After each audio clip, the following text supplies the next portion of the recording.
nation's governors this morning. My tradition of not making more of a fool of myself than I usually do by not letting you all see me try to dance. There was one reason I used to say to Governor Markell, Delaware, why I never ran for governor. You have to have an inaugural ball. And that's why I stayed in the Senate all those years. First of all, thank you all for being here. You know, it seems I've spent you guys have spent, and ladies have spent so much time with me on the telephone. I can't tell you how much I appreciate our almost, bi-weekly conversations. But I've now gotten a chance to speak to all of you but two, and most of you twice for half hour or so about the Recovery Act. And the first message I want to deliver to you is thanks. You have, we've put out a lot of money for a lot of projects, a lot of money that isn't projects, with tax cuts going into your states, as well as health care monies. And the truth of the matter is, the hardest part is accounting for the projects. And a lot of those projects weren't directly in your control, Gov. I know that. But yet you guys oversaw it. And we had, in the Recovery Act, there's been 160,000 reports filed. They've been sent in from around the country. And anyone can go to our website, recovery.gov, to find out exactly how those projects, how that money was spent out, where it was spent. And the thing I want to thank you most for, and I kid you all when I'm on a conversation with you, you say, well, why am I being so responsive? Well, if it doesn't work, it's my problem with the boss coming in a minute here. And so that's why we try to be as responsive as we can. But what I'm here to say to you all is you've been incredibly responsive to me and to us in terms of getting those reports in. And as I said, the thing I'm quite frankly proudest of is that dog hadn't bitten yet. Remember at the beginning we were going to have all these massive fraud programs, anything this big was going to, and there's been some mistakes, and some of the programs don't really pass the smell test. They're legal and they're appropriate, but they just don't look right on paper, but it's a very small percentage. The inspector generals who have been looking at each one of these projects, there's a panel of 10 inspector generals that reviews this. There's very, very few, less than a couple dozen that have been referred for further investigation based on all the reports of any fraud coming in as a conduct of the program. That's a great tribute to you all. But I also know how difficult it is, the reporting piece of this. It takes a lot of your time, a lot of your effort. I apologize for being such a pain in the neck about it, but you've been great. And the fact is, folks, that the part of the program, the Recovery Act now, and by the way, I think most people, and you all, Republican and Democrat, have been great. The truth of the matter is that a lot of people thought, as my grandpa would say, the Recovery Act was the horse that was going to carry the sleigh, the entire economy, and pull it. It was only one piece of the economic recovery program, but almost everyone now agrees that it created somewhere between 1.6 million and 2.4 million jobs. We're confident it's over 2 million jobs.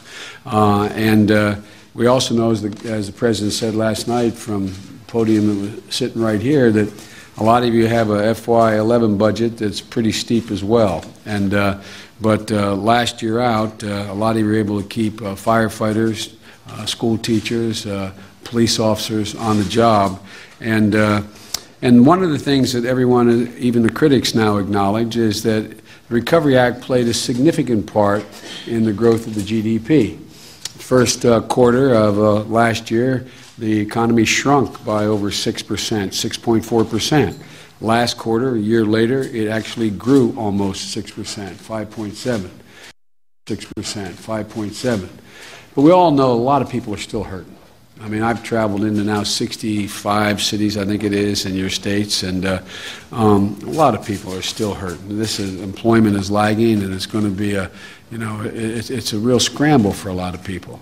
My grandpa used to have an expression, a couple of you heard me say, when the guy, he was from Scranton, when the guy in Oliphant's out of work, it's an economic slowdown. That's a little town outside of Scranton. When your brother-in-law is out of work, it's a recession. When you're out of work, it's a depression. It's a depression for a lot of Americans. You all right on the front lines trying trying to deal with the concerns and problems of those people. But the next phase of the act, and I'll conclude with this in introducing the President, the next phase of the recovery monies, and there's a lot of it left, is in projects, but also in signature projects that we hope are not only going to create, we're confident are going to create jobs, we hope they're going to begin to lay a new platform for an economic growth cycle in the 21st century.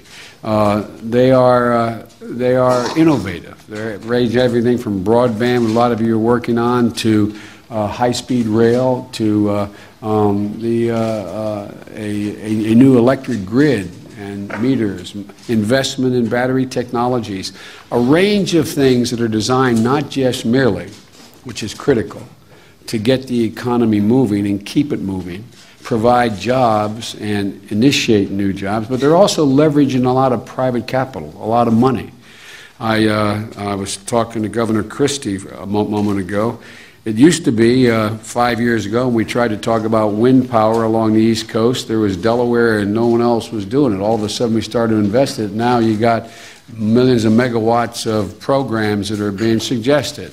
Same way with solar energy. We make a major new investment in the Mojave Desert, $1 billion commitment. So there's some real hope that we're going to be able to generate significant new projects. I know in the far west we're having some trouble about getting some of this off the ground and transmission and the rest, but you all have worked with us. You've given us great insight as to where the biggest problems are. We're trying to work through them, but we can't do it without you. And so in this last phase, which is this next year of the Recovery Act, I hope you'll continue to be willing to be as available to me as you have been. And I hope we prove to you that we're looking for your ideas. We don't think everything's invented here. And so let us know how we can best implement the last portions of the most innovative parts of the Recovery Act. With that, ladies and gentlemen, I'd like to introduce the President, who's focused on rebuilding our infrastructure and sparking a new clean energy revolution, creating the best education system in the world.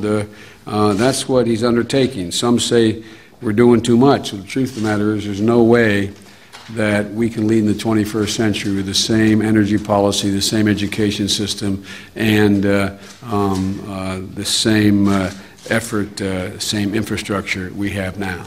So we got to deal with all this. I think we're on the right path. I'm glad you all are the ones that are leading the effort for us. You've been a great source of ideas. And again, let us know what you think we're doing right and what you think we're doing wrong. With that, ladies and gentlemen, let me introduce the President of the United States, Barack Obama.